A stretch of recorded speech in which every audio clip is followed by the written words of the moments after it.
about ministers of state. I think it's under Article 58.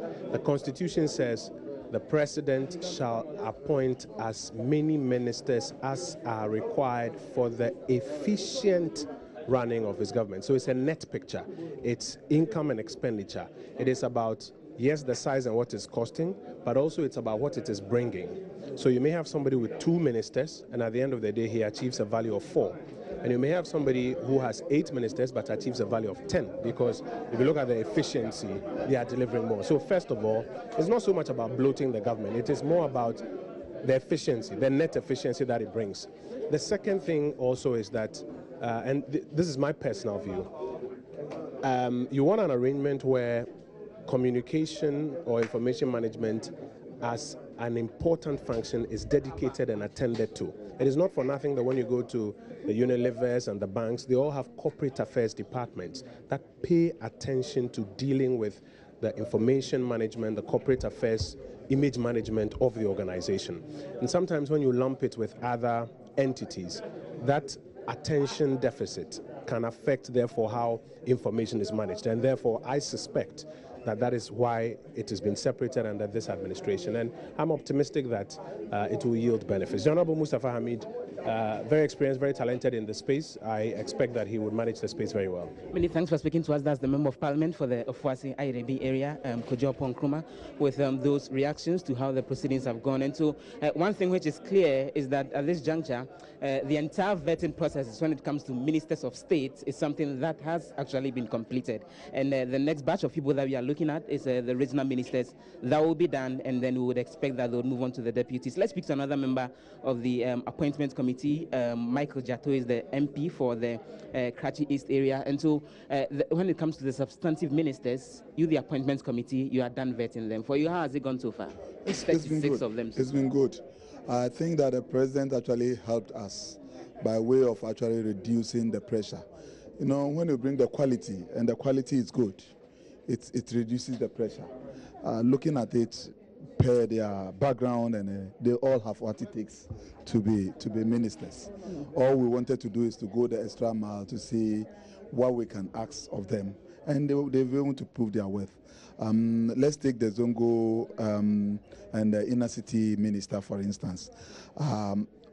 People least thought that he can tell us what he want to do in his field, but he sort of more than educated us on the work, and it tells everybody that he has in-depth knowledge as to what he's going to do.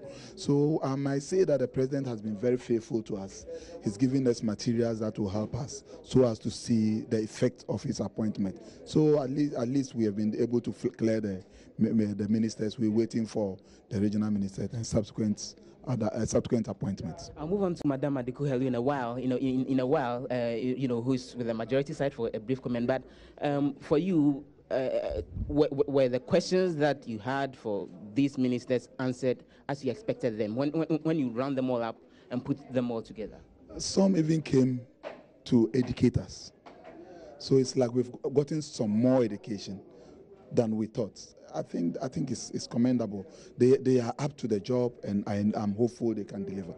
Many thanks for speaking to us. The Honorable Michael Jato is the Member of Parliament for the Karachi East area. Let's take another reaction from another member of the Appointments Committee. Madam Adeku-Helu is with the minority side. So we've seen the vetting of the 36 substantive ministers. For you, do you get the impression this is really the team that may end up really delivering on all the promises that Nanado told us that he's going to deliver on once he becomes president of Ghana? Yes, I think all the people we vetted were of high quality. I haven't seen anybody who has displayed that he or she cannot perform. So I think the choices have been good. And it's one thing talking nicely at vetting, and it is another thing really delivering when you get to the job. So it is our expectation that they will just prove to us that what they've told us at the vetting will be put to use at the ministerial level. You are with the minority side. I monitor the trend of questions regarding the various ministers that came around. Some of them focused on issues about gender, issues about children, and social protection and all of that. Were your questions adequately addressed generally? looking at the 36 people or so who have appeared before the Appointments Committee? Yes, for sure, everybody spoke well. And as I said, speaking is one thing, and then really putting what you've said into practice is also another thing. So I hope that they really live up to the standards and deliver the goods. I'm also happy that most of them promise to continue the good works of the NDC government. None of them condemn what the previous government has done, and this is a very good indication, because we've seen that in the past, when governments take over from the outgoing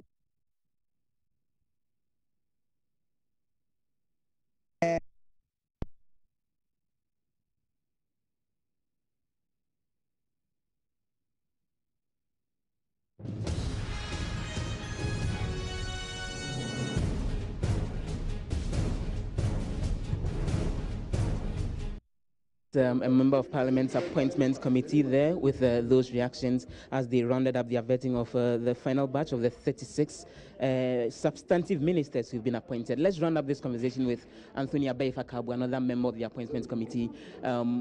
You've been on the committee. This is actually your first time in Parliament. You've been on the committee for the first time. How has it gone for you? Well, it's been great.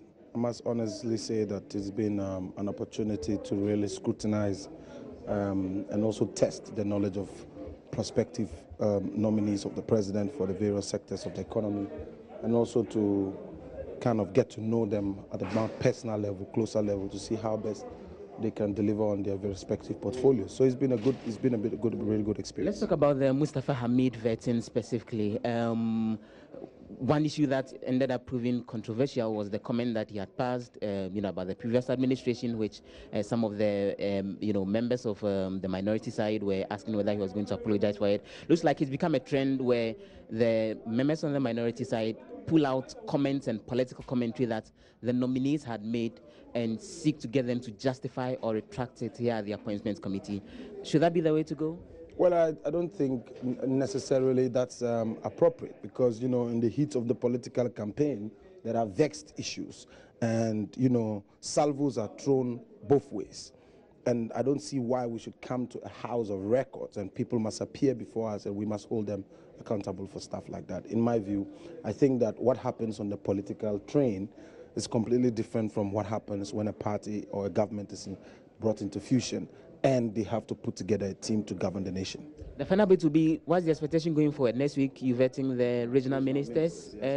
What can we all look forward to? Well, you look forward to a very rigorous process where we would be seeking the knowledge of these ministers in their respective regions. There are so many government, national and regional policies that are going to be rolled out, and we want to see how prepared they are, their understanding of the issues, and whether or not, the creation of these regions and their roles. There's a whole lot of issues, gamut of issues that will come up during the vetting of these ministers named by the president to man the various regions. Many thanks for speaking to us. That's Anthony Abai-Fakabu. He's a member of Parliament's Appointments Committee. And so the vetting has ended for the 36 substantive ministers. The expectation is that the final bit of people who will be vetted will then be the regional minister.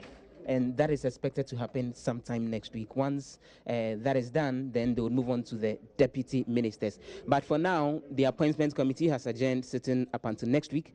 A lot of the members have moved into the main chamber. We are expecting that the fifth reports of the Appointments Committee covering the nominees who were vetted on Monday and Tuesday, including Catherine Nafeku, Isaac Esiama, and 4 others, will be brought before Parliament generally for a debate and approval. And we look forward to see